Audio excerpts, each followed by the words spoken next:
of a quorum. Commissioner Fathman, are you here? Here. Commissioner Hamilton, are you here?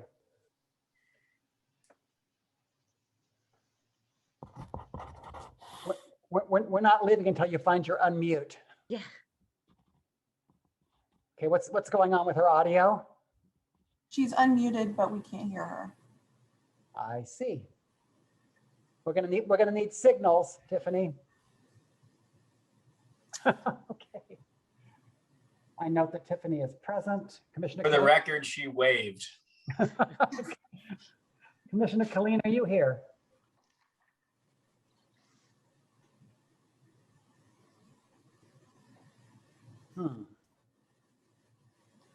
I can see his background. I cannot see him. There he is. Commissioner Colleen, are you present?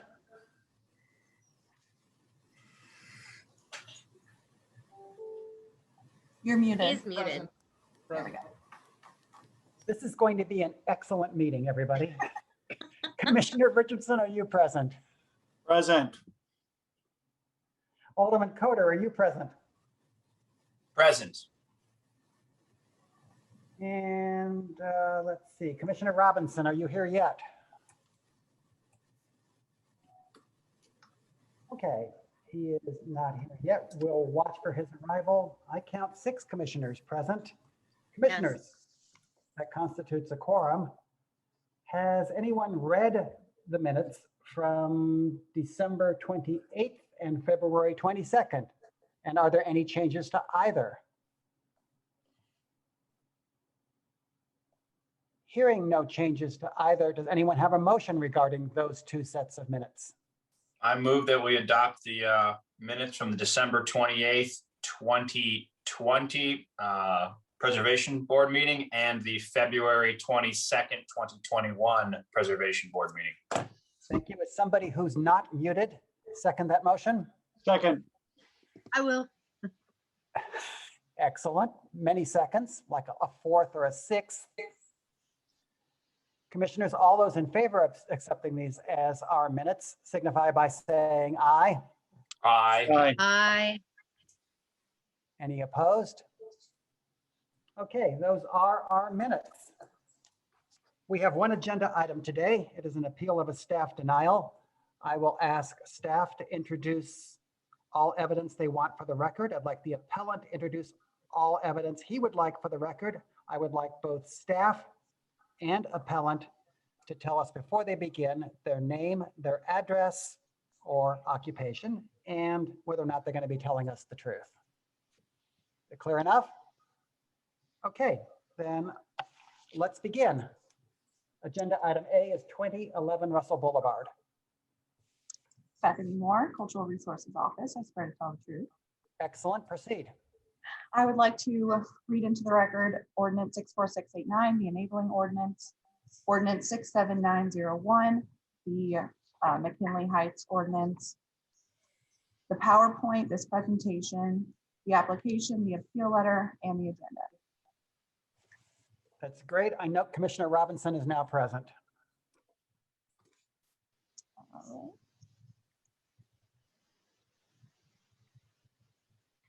right. Okay. So this is 2011 Russell Boulevard. It's in the McKinley Heights Local Historic District. This agenda item is an appeal of a denial to retain a retaining wall that was built without a permit. You can see that here in the photo. And here is its location on Russell Boulevard. And here's a closer picture of said retaining wall. This project came to us as a Citizen Service Bureau complaint. The owner was then sent a violation letter. Then they did contact us and they applied for a permit, which we did have to deny because it does not meet the standards. They then appealed that denial and they are now here on appeal. This retaining wall is 19 feet long, 30 inches tall, and it's made of a brown CMU material. I would like to read the section of the standards that are relevant for this So this is an excerpt from Ordinance 67901, the McKinley Heights Local Historic District, Section 401, slope grade. The historic slope of a yard should not be altered at the public facade unless it has at some time been altered and is to be restored to its original configuration. An existing historic retaining wall, which is stone or brick, shall not be removed or altered. This retaining wall does not comply because the historic slope of the yard has been changed, and there's no evidence that there was a historic wall here to begin with. So this retaining wall did alter the historic slope of the yard. Okay, so here are some context pictures. As you can see, here is the retaining wall at 2011 Russell, and then looking down the street, you can see the historic slope of the yard that I was talking about, that gentle slope that has been unaltered on that side. And then again, this is a better picture of looking west along Russell. You can see that there's this long expanse of unaltered historic slope. It's a very gentle slope. It was built to be that way when the houses were built. The slope was also part of that plan. You can see at the end that there is a retaining wall, and we will get to that later on in the presentation. Here is looking directly across the street from 2011 Russell. Here is the other side of the street looking west. As you can see, there are still no retaining walls. It still has that nice gentle slope. There is some landscaping, and some of the yards do have a small amount of curbing. They're no more than a few inches tall, but mostly just the uninterrupted slope. So here is the one retaining wall that was on the block before 2011 Russell's retaining wall. This retaining wall has been in that location since at least 2007. If you look on Google Street View, that's the earliest Google Street View that we have, is from 2007. And this retaining wall is there. And McKinley Heights became a local historic district in 2008. So this retaining wall was pre-standards. And after the standards took effect, this would not have been allowed, as there was no retaining wall there before, and we don't have evidence that there was historically. So when this retaining wall has to be replaced per the standards, the grade will have to be returned to that slope. Again, here's another picture. I just wanted to be able to show you that we have that retaining wall from 2007 on one end, and then you can see the retaining wall at 2011 Russell at the very end. All right, here's our retaining wall. The Cultural Resources Office consideration of the McKinley Heights Local Historic District standards and the specific criteria for slope grade led to these preliminary findings. 2011 Russell Boulevard is located in the McKinley Heights Local Historic District. The retaining wall was built without an approved permit. There is no evidence to suggest that the historic slope of the yard at the public facade had ever been altered. Without evidence of its prior existence, no retaining wall is allowed at this location. Based on these preliminary findings, the Cultural Resources Office recommends that the Preservation Board uphold the director's denial of a permit to retain the retaining wall, as it is not allowed under the McKinley Heights Local Historic District standards. I also have a letter I would like to read into the record that was sent to us by the neighborhood association because they were unable to attend. If I can find it. Here. Let me pull it up real quick. Sorry about that.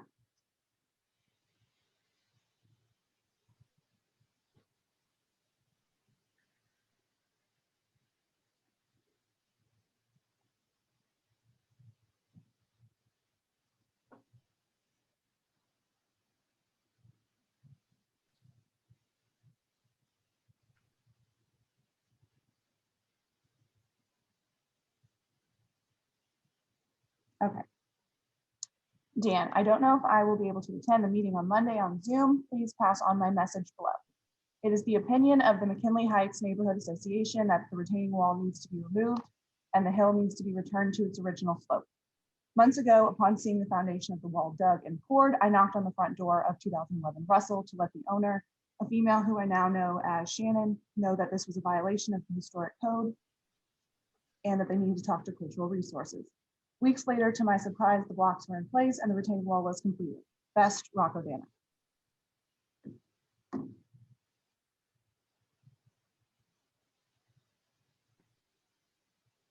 Okay, questions for Bethany from commissioners? Alderman chimed in on this?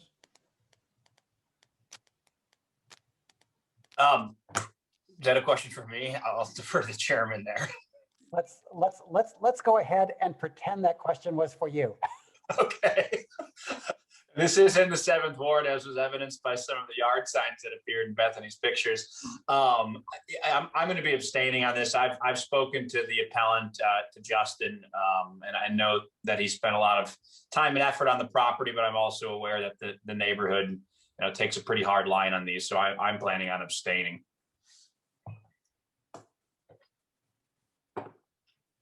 Commissioner Killeen, does that answer your question? Yes, it does. Thank you. Any further questions? Okay, commissioners, let's hear from the appellant. Mr. Buckowick, are you here? Yes, I am. Hi, how are you guys? Okay, tell us your name, My name is Justin Buckwick. your address. 2011 Russell Boulevard. Will your testimony be the truth? Yes. Okay, proceed.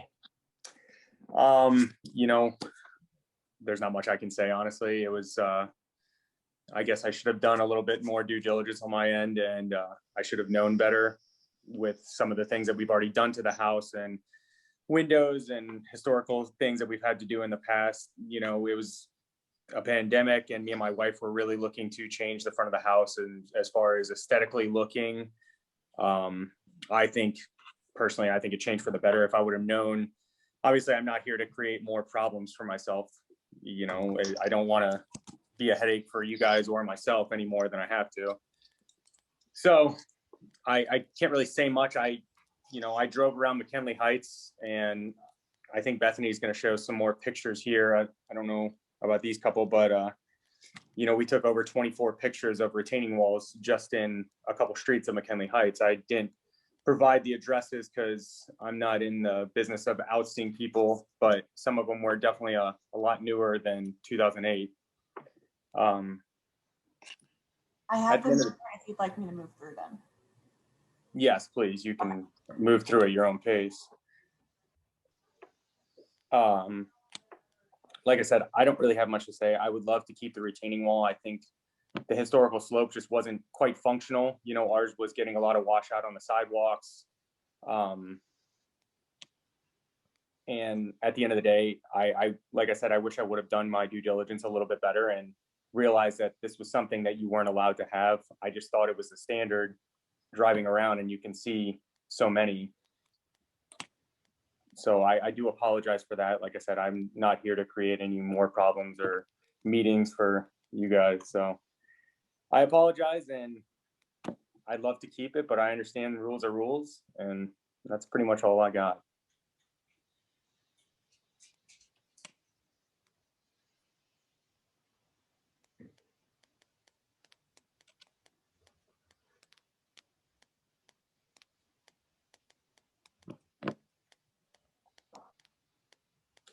That one, it's kind of a retaining wall hidden behind some boxwoods or something there. I think that's the last one as well.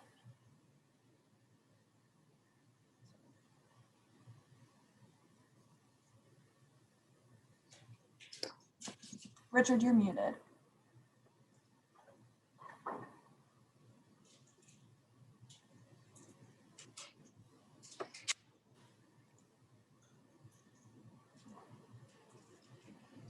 All right.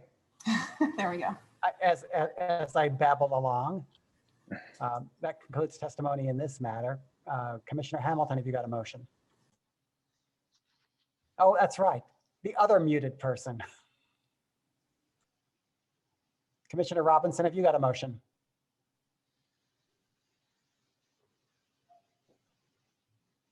I move that the Preservation Board uphold the director's denial, as the retaining wall does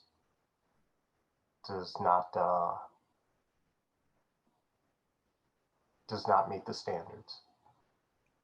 Commissioner Hamilton, are you seconding that motion? Yes, I see that. See, she seconded it. Is there any discussion, commissioners? Okay, hearing none. There's a motion on the floor. It's been made and seconded. I'm going to call a roll. Unmute yourselves when I call your name, please. Commissioner Fathman, do you vote yes or no? Yes. Commissioner Robinson, do you vote yes or no? Yes. Commissioner Colleen, do you vote yes or no? Yes. Commissioner Richardson, do you vote yes or no? Yes. Commissioner Hamilton, signal your vote. Okay, I read that as a yes. Does anyone disagree? It was a clear thumbs up and a head nodding yes. Okay, that is good enough. The chair abstains and Alderman Coder has recused himself. The appeal is upheld. Sorry, the appeal is denied and the decision of the director is upheld. Commissioners, that concludes the business before us. Next up is the director's report. Mr. Chair, can we just take a quick, 5-minute break? Yes. All right, thank you. And Justin, I will send you an email with information on how to proceed. Okay, can I just ask one question real quick? Because I'm sorry, that just kicked me off the whole time and I didn't hear any of that. But is there a certain timeline that I have to have this down by? As far as I'm just working 6 to 7 days a week right now in the new soccer stadium, and my time is just, it's just very hard for me to probably get out there and tear it down in a timely manner. I'd have to borrow trucks and stuff like that and figure out what I'm going to do with these bricks. Barb, can you answer that question? Well, I was going to suggest that that he would work with staff about that. I think it would be that's certainly within Dan's discretion, but I would think that if he kept everybody informed. Yeah, and Justin, it's Jack. Along those lines, I've spoken to the neighborhood association, and I think they'll give you some leeway on timing of getting this down to accommodate your schedule. We certainly want you to keep the soccer stadium moving along, so we'll work with you on that. All right. And one final question.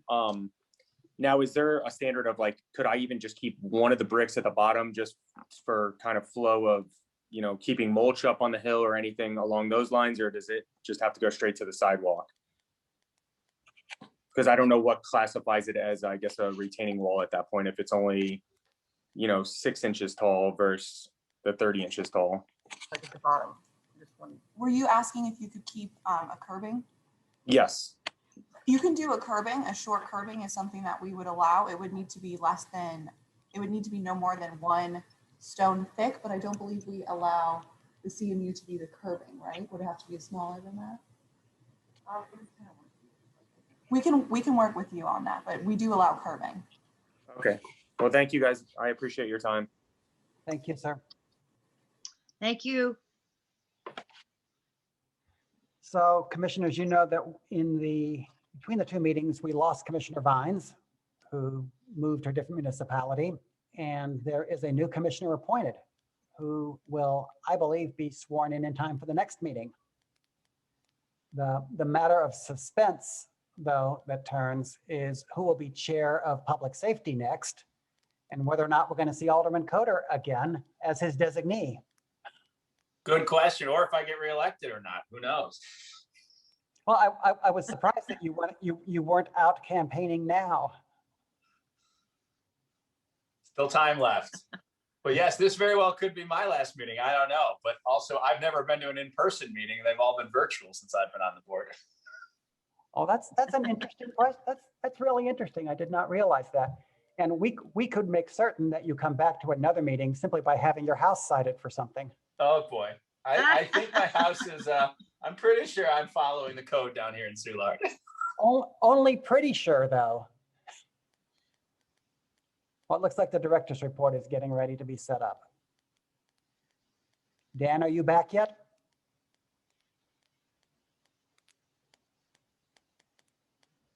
Bethany, can you see him? I am back. Okay, excellent. And close. You're really close. Lean Well, back. There you go. I'm having You're eyeglass frightening. issues. You're frightening. So let's see. Okay. There we go. Okay, Bethany, are you going to need to operate the PowerPoint for me? Yes, let me just get back Okay. to your section.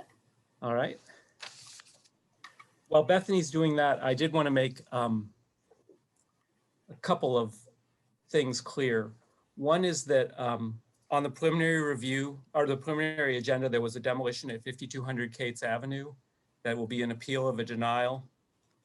I am saddened that there is being this appeal. I probably shouldn't say much. We're not on the record for that one right now, but the applicant deferred that to the next meeting. So that should be on the April agenda. So that's one thing I wanted to make clear. Something else I wanted to make clear is that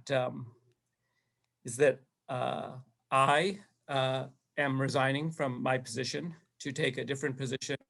Many of you probably know I've been planning on a move to Philadelphia for the last couple of years, and I've accepted a position with Chester County, Pennsylvania, as their preservation officer. So I will be at the April meeting, but that will be my last board meeting as the director of the Resources Office. I'm not sure if that will be my last day in the job or not, but and I'll have a few more things to say, but I will say here that I've enjoyed immensely having the opportunity to work with the Preservation Board, both those of you who are here today and folks who have been on the board and aren't serving anymore. It's just been a wonderful experience overall, and I'm grateful for the opportunity.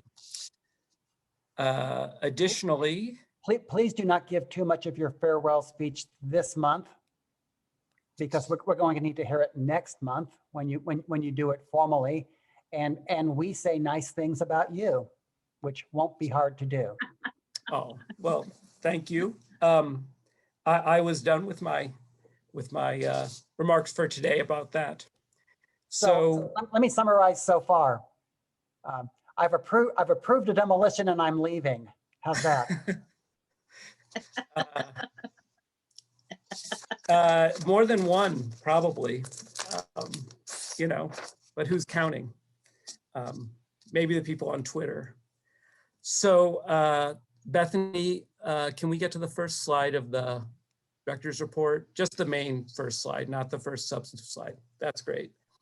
And yes, there's a typo on this slide that I was hoping to get fixed, but so much for that. So at the December meeting of the board, I gave a presentation on some demolitions that have been averted through the work of our office. And I was asked to come back and give a report on the demolitions that have been approved by our office. And that's the subject of today's director's report. So I will say, while we're looking at this slide, because I didn't make a slide that I probably should have made, that we look at demolitions in a few different areas.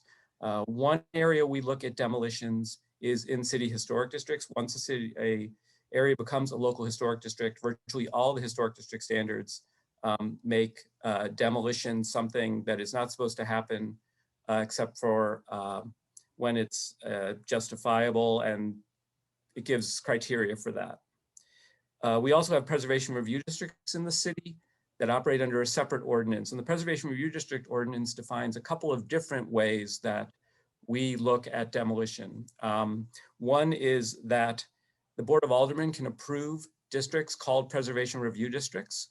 These do not have to have any kind of particular national register or local historic district designation. And then we have that same ordinance also creates demolition review in all National Register historic districts around the city. And we have numerous National Register districts from the north side down to the south side and everywhere in between. So today I'm going to move forward and I'm going to talk about some of that decision making and how that happens. And I'm happy to take questions from the board either at the end or as we go along. So can we go to the next slide, please? I know there's a lot of verbiage on this slide. I try to avoid that in PowerPoint presentations, but in this case, it didn't seem really practical to not do it this way. So in looking at the demolitions that we review, these are particularly private demolitions from private property owners. There's sort of a structured way in which we look at them, and whether they're in a local district or a National Register district or a Preservation Review district. And really what we're looking at more than anything is significance. Is this a significant building, either for its design or its history, or for some other factor, either who did the design or who lived in it, etc. So the Preservation Review District ordinance, I think, actually is a very nicely designed ordinance in terms of the criteria that have been set up by the Board of Aldermen in that ordinance really do create a nice template from which to make render decisions on demolitions. And the board is well familiar with these because you folks have often been looking at demolitions yourselves. But obviously there's lots of demolitions that get reviewed just at the staff level. So I wanted to just briefly run down the kinds of criteria that, or the kinds of categories we place buildings in, because I really think these are the most bedrock reasons why a building does or doesn't get demolished. And that is how the building is defined for significance. And those of you who've been on the board for a while, and I think everyone here has, will see that, will have heard these criteria before. So the ordinance, the Preservation Review Ordinance, defines a high merit building as either a major structure in an existing potential historic district, or a single site that's worthy of landmark or a National Register designation. And high merit buildings should be hard to get demolitions for. And in fact, the Preservation Review District Ordinance prohibits the staff from approving those demolitions. Merit buildings are those that contribute to an existing or potential district, local district, or National Register district, or that have a unique architectural style. And this is the meat and potatoes building you'll find in a neighborhood like, say, Soulard, or Hyde Park, or Shaw, or any one of the multiple National Register districts we have in the city. But it also, you'll notice, it says existing, it can be an existing district or a potential district. So we are required to evaluate the district, evaluate the building. Could it be part of a district? Could it be individually listable? And if the more significance it has, the harder it should be to get a demolition permit. And finally, the ordinance has this very amorphous category called qualifying. And if you look at it by the sort of letter of the law, it basically means qualifying for listing on for the National Register, or for state or local designation, or for local, federal, or state incentive programs for rehabilitation. That is almost indistinguishable in a lot of ways from the definition of a merit building. And I do think it's one of the flaws in the categorization that the Preservation Review Ordinance creates. What we have largely done with this category is used it in a broader way, basically evaluating streetscape contribution. We have situations where it's really hard to define something as a district. It's hard to say around a building. At the same time, the building isn't so distinctive that it's worthy of individual designation and wouldn't be a major part of a district anyway, but it still has some merit to it. And that's why we've used the qualifying definition to mean buildings that that enhance a streetscape, even if they aren't really listable or able to be listed, would be a better word, on as a local district or part of a federal district or anything like that. And those three items, high merit, merit, and qualifying, all have a definition in Ordinance 64689. What does not have a definition in the ordinance is the next category, which is non-contributing. So sort of by definition, a non-contributing building is buildings that are not high merit, merit, or qualifying. And there is very little protection for non-contributing buildings. There's also very little protection for buildings that themselves are not terribly significant and are not within an area that's terribly significant.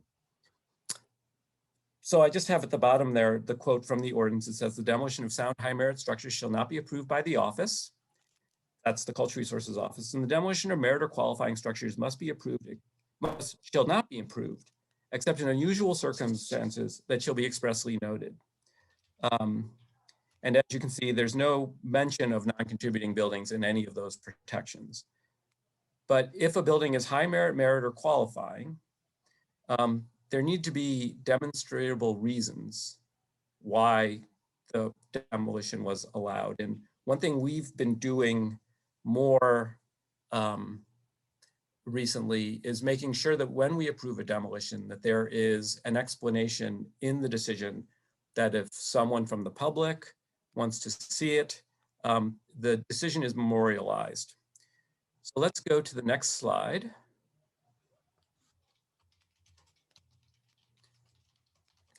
And what I tried to do with this next slide in thinking about this presentation, since I was asked to specifically speak to buildings that were approved for demolition by this director, by me, is what are sort of, the ordinance says what circumstances kind of have to be identified to allow a demolition, but it doesn't explicitly say what those would be.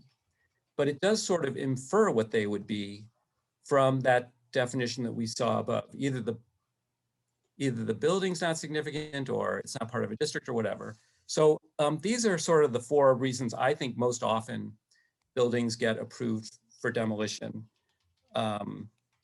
And so I'm just going to run through these quickly, and then I have a bunch of examples that will form the sort of the heart of this presentation. So the first category is an ineligible building. And this is a building that has little or no significance, little or no design significance. From what we can tell, little or no historic significance in terms of the social history or political history of the city of St. Louis. So these are basically sort of the most close to the essence of what we would consider a non-contributing building. One thing I would say that is a challenge for the office is that we have a relatively small staff. We have a lot of responsibilities. So it is not always easy to do a deep dive into significance beyond design. Who was the designer of the building? Who was the builder of the building? Who did something significant happen there in the political or social history of the city of St. Louis? Now, most meat and potatoes buildings and neighborhoods are probably not going to have something significant along the lines of social or political history. But you know, those can be hard to tease out when you look at the volume of permits. We have about 2,000 building/demolition permits a year in the office. The next set of criteria or reason for these demolitions comes down to ineligible area. So you'll recall the language in the merit, high merit, and qualifying spoke to, you know, is it in a district? Could it be a district? Well, if the answer is we don't think it could be a district, then the building has to have some kind of individual merit that distinguishes itself. So some of the time demolitions get approved because the building's in an ineligible area. Next is, well, not next slide. Thanks, Bethany. Next is some kind of structural failure, fire or water damage that a building undertakes, or not undertakes, but that happens to a building. And as you see under here, it's the extent of that damage. The ordinance also, when it talks about soundness, structural soundness, says basically a building is sound if the walls will continue to carry themselves in the roof for 6 months. That's a very high standard for structural unsoundness, which means that we almost never approve a demolition because the building's unsound. That is, we think it'll collapse within 6 months. What's more often the case is what has happened to the building, whether it's a fire or water damage or just neglect for decades, is that basically the cost of fixing the building has gotten to a point where it's just much greater than the value of the building will have after fixing, which means that there aren't going to be it's not likely that the building will be improved rather by a developer or a rehabber. So that is what I want to say about that. And then finally, I would say there are development-related demolitions based on subsequent new construction. Criterion F in the Preservation Review District Ordinance that we've all seen before in demolitions reviewed by the board is basically says one of three things. Or asks the question, is the new building proposed of equal or greater architectural value, which kind of comes down to, is it a better or more interesting design in some way? If it's to create a vacant lot, is it reasonable or logical to have a vacant lot instead of a building at this location? Or is it for parking? And then there's some language in the ordinance about businesses that are looking to expand and need parking for that shall get favorable consideration. So, you know, sometimes we're doing this. The development proposed is this, the building is this. Which holds sway? Which is more meaningful based on an analysis of the situation? So what I'd like to do now is go through a series of slides that will break out these four types of situations and give some examples where the decision was to approve the demolition. So Bethany, if we could go to the next slide. Hopefully Bethany hasn't fallen asleep by now. So the first building is this light industrial or garage type building. And this is being shown because the building lacked significance. I apologize. I wish we were in person because the screens would be much bigger. It would be much easier to read the maps here. But the building here was proposed for demolition back in 2019. And it is right off of 7th Street on Shenandoah Avenue in the Soulard, both local historic district and National Register district. And when the staff went to look at this building, the survey for the National Register district, which gives a significance to every building in the district, had this building as non-contributing. So that was the foundation for which the staff decided to approve that demolition. I will say that particularly when it comes to mid-century modern buildings, we try to be very careful because in 1972, a building built in 1955 would have been assumed to naturally have no significance because it would have been too new, because the standard for listing on the National Register, which is kind of the gold standard for preservation, is 50 years old. Well, now a lot of those mid-century modern buildings are 50 years old. And so we will sometimes override that distinction with those mid-century modern buildings, because in 1972, of course, those folks didn't think those buildings were significant, but now they're of such an age that they have acquired significance. This building dates from before 1930. So the folks in 72 had just as good a perspective as we do today, I think, to evaluate its significance. Next slide, please. This is another Soulard example. I'm not trying to pick on Soulard, but this is a garage building. And now if this were in the middle of the block, we probably wouldn't care very much at all about it, but this does face the street. So it does affect the streetscape. It's a concrete block building, also not registered as non-significance. It's an auto-related ancillary structure. And so it was approved in July of 2020, and it's kind of in the core of the neighborhood, which you can kind of see in that red circle in the map at the lower left-hand corner. Next slide, please. This is 1923 Destrehan in the Hyde Park Certified Local Historic District. Hyde Park is not one we see a lot of projects for because it is heavily disinvested and is not seeing as much activity. But this is a shotgun house that Were it in pristine condition, probably So would. this thing that you showed me, is that like a? I'm sorry, Mike, were you speaking?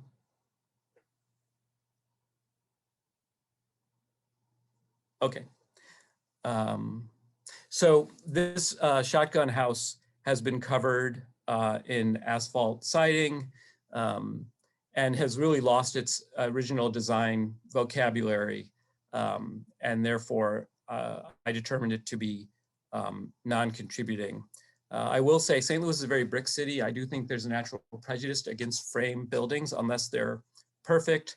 So we really try to see past the neglect in some frame buildings and see if there's a justification. But in this case, the building really had lost any design character and therefore was deemed non-contributing. Next slide, please.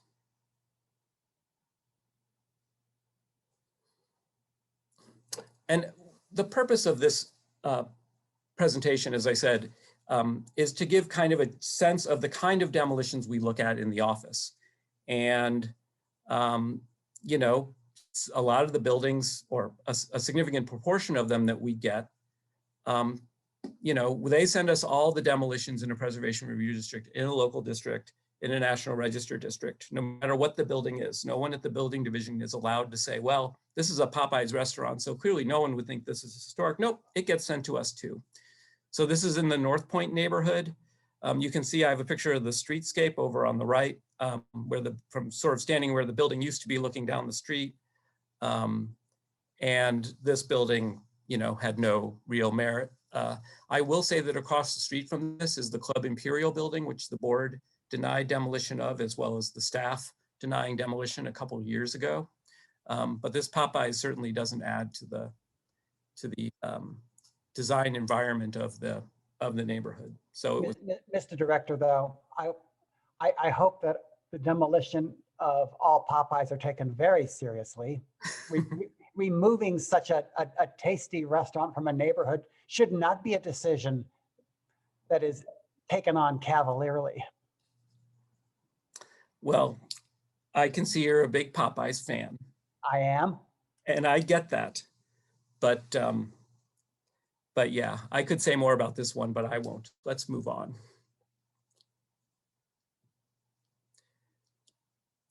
So I'm moving to the next category now. So the previous category was that the building lacks significance.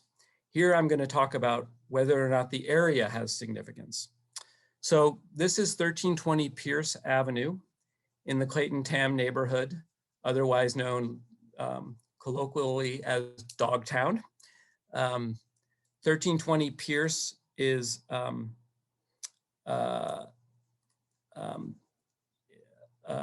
was a small kind of, actually, you know what? This is actually in Cheltenham. I apologize. It's on the east side of Hampton Avenue.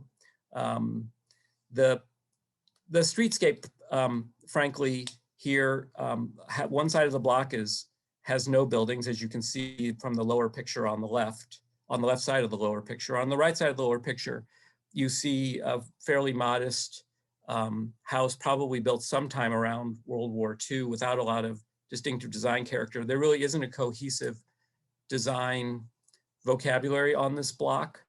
But the reason I say the area lacks significance, because in some of our neighborhoods that have a lot of shotgun houses, the house in the upper left-hand corner, which is the house under consideration, might have had more significance fitting in on a block of all shotgun houses.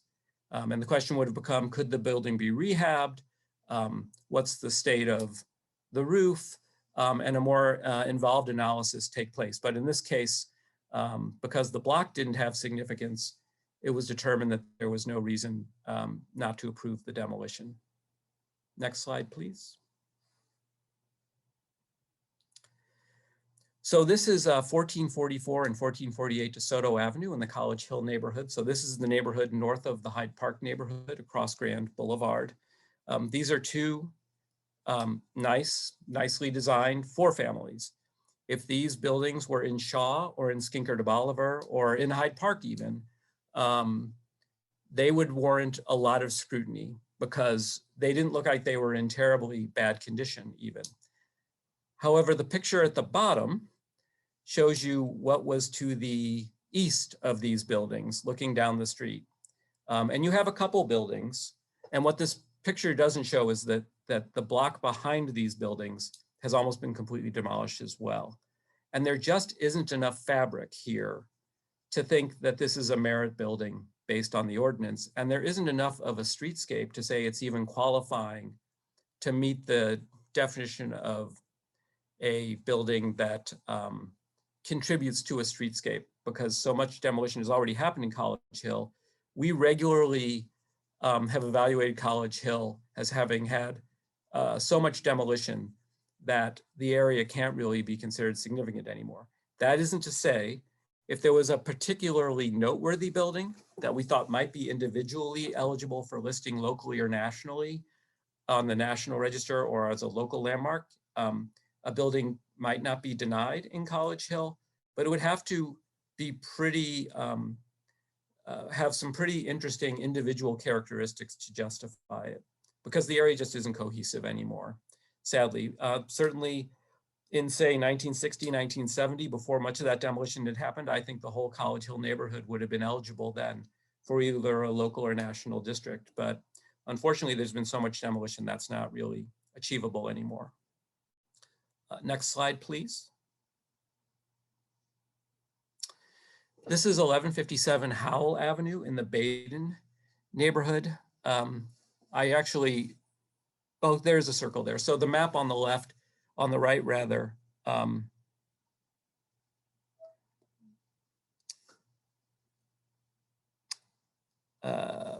gonna ignore the chat for the moment. We can come back to that. The circle there is the circle where Riverview Boulevard and Florissant Avenue run into one another. Howell is just off of that to the southeast of the circle. And as you can see, it's another little shotgun house similar to one we looked at a couple of slides ago.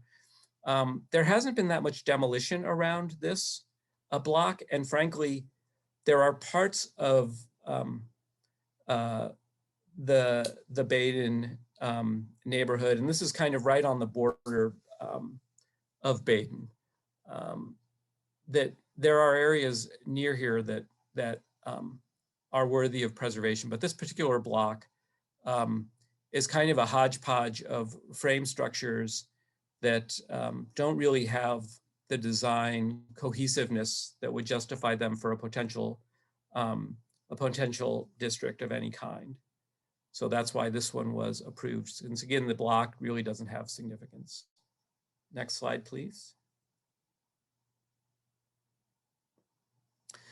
This is one that actually got some notice from preservationists on Twitter recently. The building in question is the two-story brick building that you see on the right there on Hampton Avenue. It's in the Cheltenham neighborhood, of course. Across Hampton on the other side of Hampton is on the other side of Hampton is Clayton Tam, or Dogtown, as it's called. So this building, when looking at the Hampton corridor, this building is clearly older than almost all the other buildings. So when the staff looked at this, when I looked at this, the storefront has really been changed dramatically. But the real issue here is, how does this fit into the concept? This building is not individually significant for any particular reason. So it can't be high merit. It really wouldn't contribute to a district. You can see the picture at the bottom there. I think we're all probably familiar with Hampton Avenue at one time or another. It's mostly fast food restaurants and a hodgepodge of different building types that don't form a cohesive historic area. And finally, qualifying, there really isn't a streetscape here to be preserved in terms with any continuity. So I felt this was a non-contributing building. The unfortunate aspect of this is that the proposal for reuse on this was a Starbucks that had already been approved when this application came in, with a hearing at the Board of Adjustment to allow for some pretty poor urban design, quite honestly. But since that had already taken place, I didn't feel like we had much leverage to influence a better design on what was going to come after. And the demolition was approved, even though I think that Hampton Avenue could really use some more thinking in terms of the future urban design of the street to make it a more interesting visual thoroughfare from a design perspective. Next slide, please.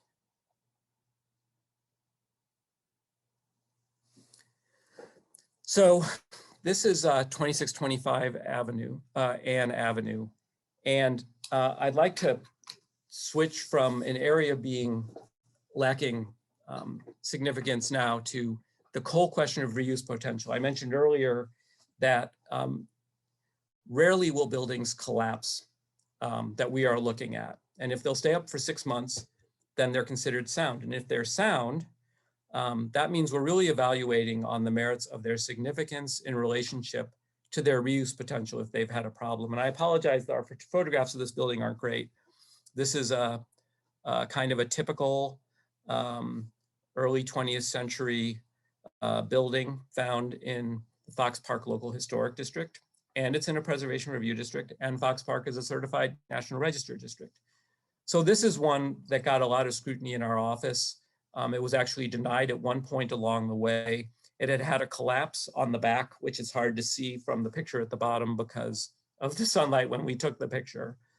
But we had a lot of discussion with the neighbors, with the alderwoman for the area, who's Christine Ingracia, and with the neighborhood association, which is a very pro-preservation neighborhood association. And ultimately, the neighborhood told us that they were not going to fight this demolition because they were worried about the effect of falling brick on the adjacent buildings. So at this one, it sort of came down to a question of how soon might someone get a hold of the building and start fixing those problems before the people in the vicinity began to feel like they were put in a bad position. And then without neighborhood support to keep fighting it, we decided to allow the demolition and approved it without bringing it to the board.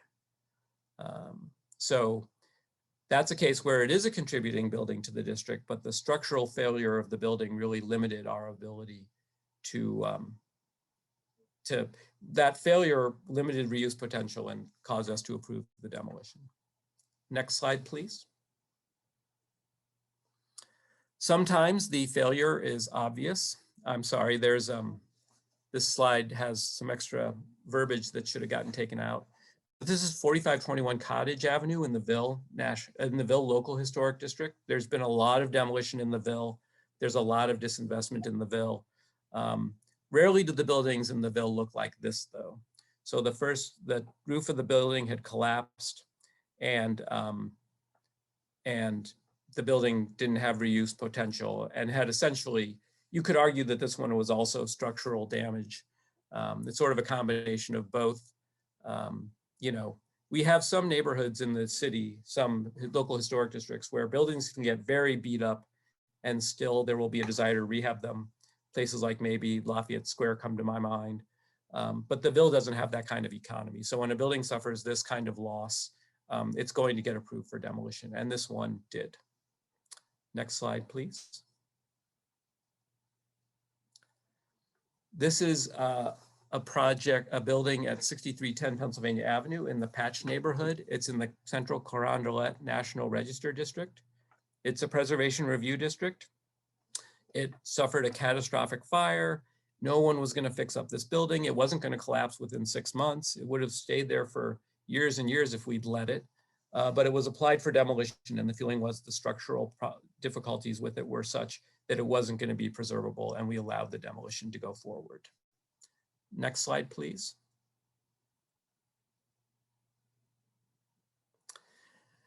This is 601 Fillmore Street. This is a very recent one that we looked at.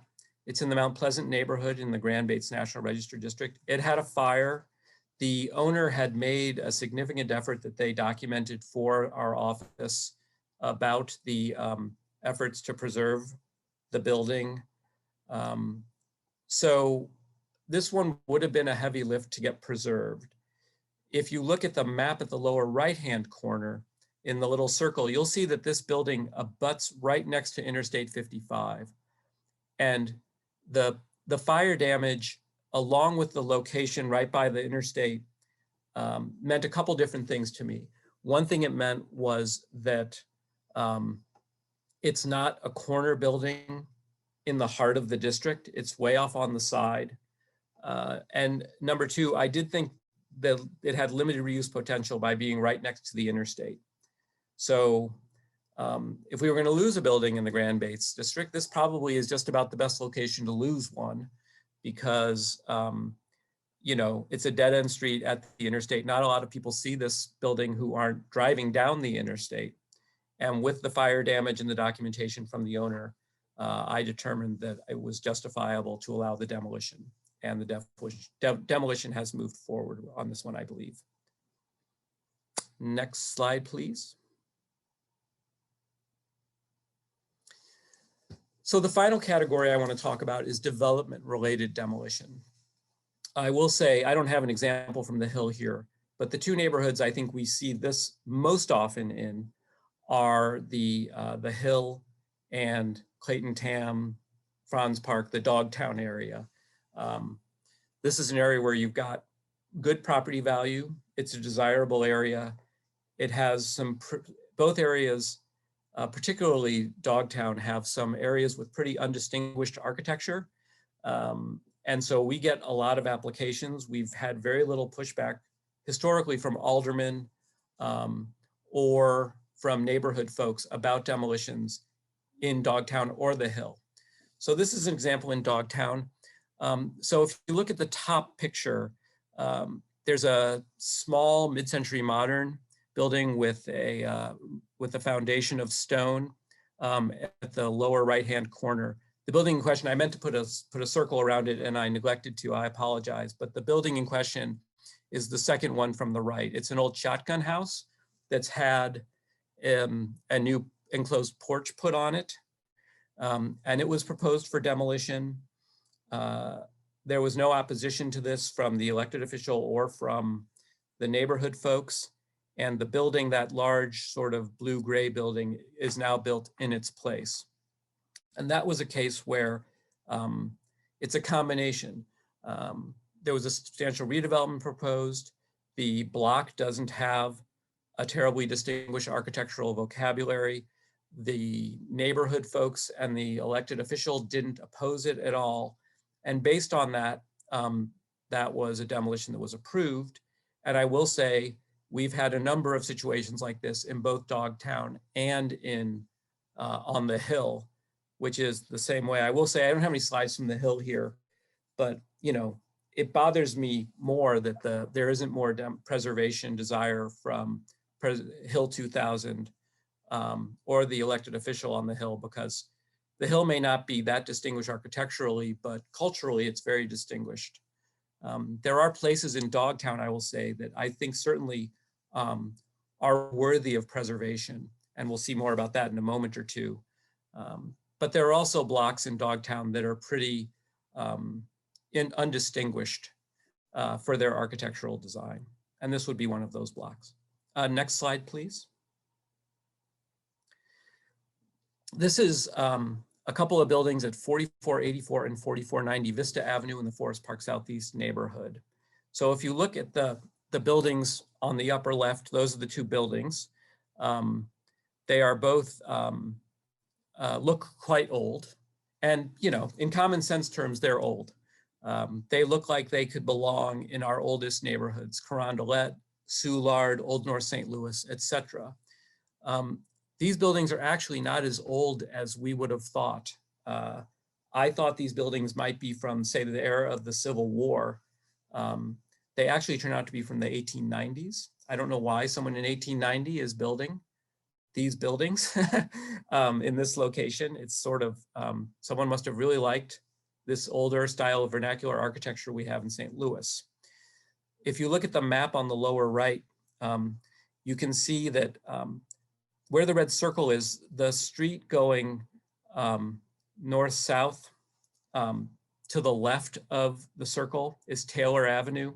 Folks may be familiar with Taylor Avenue in the Central West End. It runs 1 block east of Euclid. It's also one of the nicer street areas architecturally in the Forest Park Southeast neighborhood when you get north of Manchester. 3/4 of the Forest Park Southeast neighborhood is in a National Register Historic District, basically bounded by Manchester on the south, Tower Grove on the west, and everything north of Manchester and east of Tower Grove Avenue for the most part is designated as a National Register District. There are a couple of exceptions, but not many. The southwest quadrant of the neighborhood, that is south of Manchester and west of Tower Grove, is not. There's been a lot of demolition there, and there's been a distinct effort to create more new construction. So the picture at the bottom is looking east on Vista. The 2 buildings at the top would be immediately to the right of these buildings. These buildings have all been built in the last couple of years. And I didn't include this picture, but there is currently, these buildings are down, the ones at the top, and there is currently construction work going on to build more of the buildings you see here. The neighborhood organization, Park Central Development Committee supported the new development there, did not support preservation of these buildings. I don't like losing buildings like these. However, one thing that I would keep in mind is that we have lots of examples of buildings like these in neighborhoods like Soulard, Carondelet, and say Old North that are in a context with many, many other buildings just like these. And so you really get a sense of what a neighborhood of these buildings look like. These are 2 buildings off to themselves that aren't the same, that are much younger actually than most of those buildings in Soulard would be. So, and with community support for these demolitions, I went ahead and approved those demolitions. Even though I think these buildings are, very nice buildings in design, they just don't fit in the context of the redevelopment going on in that area. Next slide, please. So I mentioned Clayton, Tam, and Franz Park, AKA Dogtown, earlier, and said that there can be areas that are more distinctive where we would oppose demolition. So what you see here is a proposal for demolition of 2 buildings. The top building is a really wonderful little 2-family structure on Forest Avenue at 4234 Forest. And the building below it is an old Masonic building at 6847 Bruno Avenue, although interestingly, that section of Bruno Avenue has actually been abandoned as a public street. So it really faces on private property only. A developer has bought the land. If you look at the lower right-hand corner, you'll see a red circle around the Masonic building, and you'll see a blue circle around the 2-family. A developer has proposed a townhouse development with about 40 units on these 2 parcels. The Masonic building, we're not sure how old it is. We could find very little documentation about its history. That's the building at the bottom. It's also really been worked over. We don't know what the original design exactly looked like, but it's been stripped of a lot of its character, and it doesn't even face a street anymore. It's hard to see. The 2-family building, and I didn't include slides of this, but if you turn it's at a corner. If you turn the corner, there are multiple buildings from the same age as that little 2-family in a very similar design character as it. And I actually think that small area, it's not that small, it's 2 or 3 city blocks, probably is eligible to be a local district. Maybe not a National Register district, but certainly worthy of local designation. So we went ahead and approved the demolition of the Masonic building because I didn't think we could honestly say that it was qualifying merit or high merit. And we refused to allow the demolition of the little 2-family. And the developer has agreed to keep the 2-family and is moving forward with demolition of the Masonic structure that you see there. And it hasn't been owned by a Masonic organization for some time. It's been converted to residential uses. Next slide, please. I think we have one more. Nope, that was it. So, it's hard to show every kind of example that we confront when we look at demolitions. But based on the request, I wanted to sort of give a sense for the kinds of buildings we see. We've made an effort, I've worked with the staff on this, to try to have a building. I mean, some of them are obviously ridiculously not significant, like the Popeyes. I'm sorry to say that, Richard, but it has to be said. On the other hand, those 4 families in College Hill, that Masonic building we just saw at one time, I think could have been a candidate for preservation. Those 2 little buildings over on Vista, that little shotgun house that was on the street, the 2 shotguns we saw up on the north side, that if they were in a place with more cohesive design character, probably would have been merit buildings. These are the kind of demolitions that we see in the office and make those evaluations. And sometimes they're tough calls and sometimes they're easy calls and sometimes they're just denials.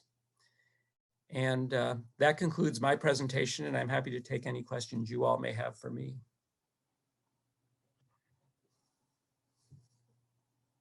Commissioners, questions? Mr. Director, thank you. Oh, I'm sorry, Alderman Coder. Thank you. I raised my hand. Dan, thank you for that. I know this is an issue you and I have talked about in the past. In your earlier remarks, when you first started and you were talking about, you've got 2,000 plus of these permits a year, and you don't have the capacity or the bandwidth to necessarily research the history of every ineligible building. How long roughly, from when those permits get to your desk to whether to you approving or denying them, how much time usually elapses? Do you have an average? I don't have an average for how much time elapses. One thing I will say about the Preservation Review Ordinance is, and I thank the Board of Aldermen for this, it is very generous in terms of the time it gives us to review an individual demolition. So we get 45 working days. And so if we think a building is significant, we will try to go through city directories. We will try to go to newspaper articles. We will try to see if we can find anything noteworthy. And it is surprising, like that building on Ann Avenue. I don't think we found anything significant there, but I have been surprised that, a typical building, we do find things. I was surprised we didn't find more about the Masonic building that I showed you. Mm-hmm. I would say the time it takes to approve or deny a permit can be anywhere from 10 minutes in the case of some of the lesser buildings we just saw, to a couple of weeks, depending. One thing that the ordinances that we are interested in, regardless whether it's in preservation use or a local district, is the reuse proposal. So for example, in Dogtown and on the Hill, where we regularly get proposals for demolition and new construction, we always will ask the developer, because it's almost always a real estate developer doing a new building. We always ask for the design of the building to see evidence that they're working towards building a structure.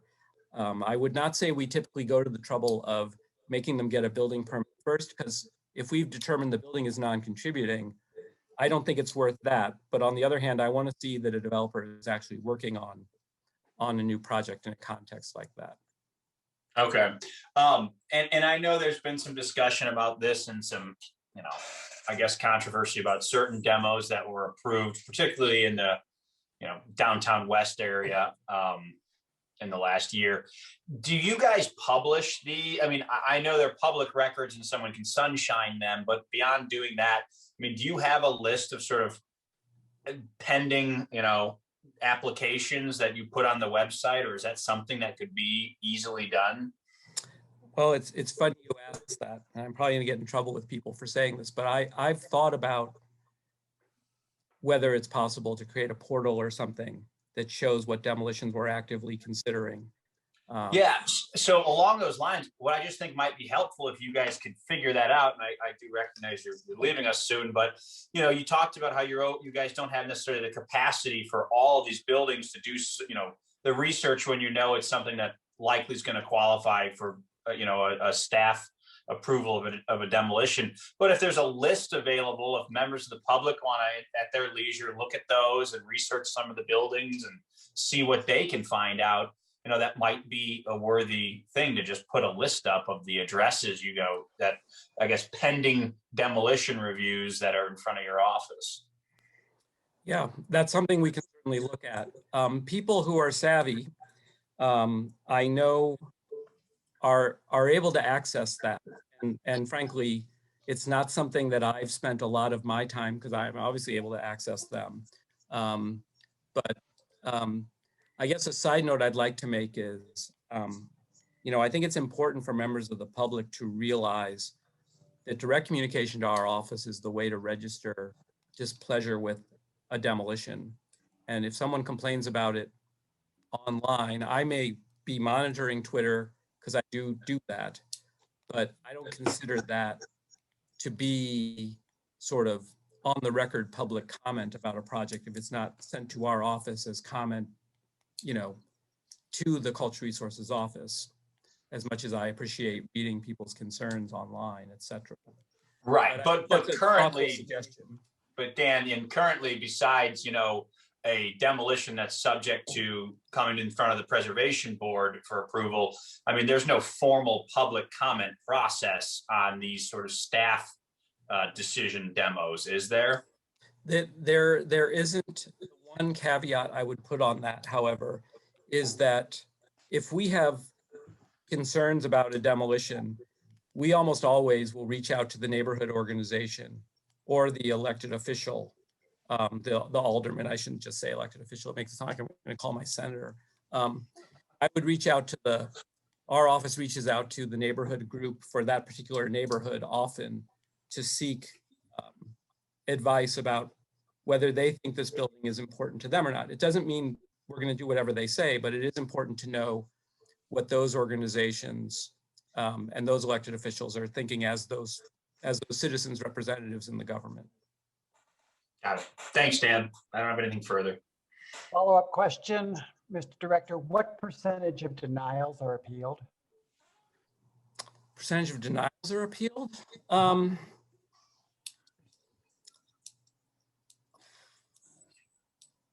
I would say it's probably about half. Okay, thank you. Dan, is there one that you wish you could change your ruling on as you look back at your tenure here? What's the big one that got away?